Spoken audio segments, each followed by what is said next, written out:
আজকে আমি তৈরি করলাম সাবুদানার পিঠা। আর এই পিঠাটা একটা আপুর আমার রিকোয়েস্ট করছিল পিঠাটা দেওয়ার জন্য, তো আমার কাছে নাই। এজন্য আমি আপুর কাছ থেকে একদিনের সময় নিছি। আর এই সাবুদানার পিঠাটা এত ভালো হয় খেতে, যা কিনা বলার মতো না।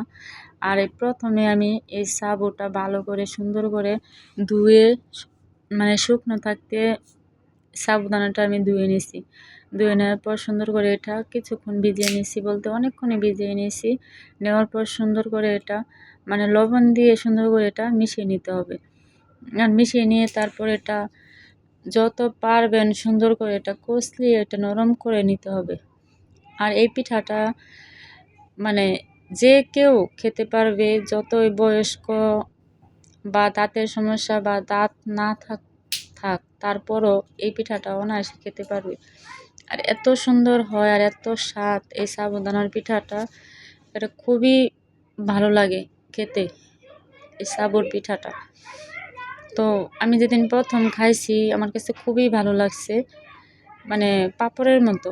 পাঁপড় তো একটু মানে চিবিয়ে খেতে হয়, কিন্তু এটা এমনিতেই খাওয়া যায়। এত সুন্দর পারফেক্ট, মানে নরম একদম, এত সুন্দর হয় আর কি, নরম, যা কিনা বলার মতো না। যদি খান আপনারা অবশ্যই বুঝতে পারবেন যে কতটা সুন্দর হয়।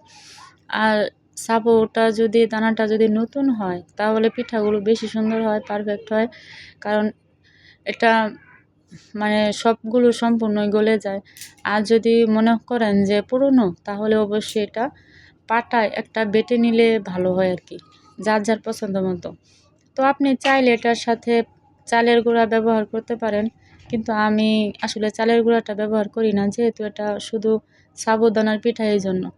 তো এখানে আমি একটা কালার দিছি, কালারটা আমার কাছে খুবই ভালো লাগে। তো কালার দিলে কিন্তু খুবই সুন্দর লাগে। আর এটা খাবারের কালার, কোনো প্রকার ক্ষতি করে না এই কালারটা। আমি যেগুলো কালার ব্যবহার করি সবগুলো কালার পারফেক্ট আর কি, কালার কোনো ক্ষতির কোনো কারণ নেই। আর শুকালে কালারটা খুবই সুন্দর লাগে মাশাআল্লাহ। অবশ্যই আপনাদের সাথে শেয়ার করব, আমি শুকনো পিঠাগুলোও শেয়ার করব। আর এটা আমি কিছুক্ষণ ভিজিয়ে রাখার পর তারপর আমি পিঠাটা বানাবো আর কি। তো দেখেন, এটা যত পারবেন সুন্দরভাবে আপনি আপনার মন মতো এটা কষলানোর চেষ্টা করবেন, তাহলে মানে পিঠাটা খুবই সুন্দর হবে। যাই হোক, এখানে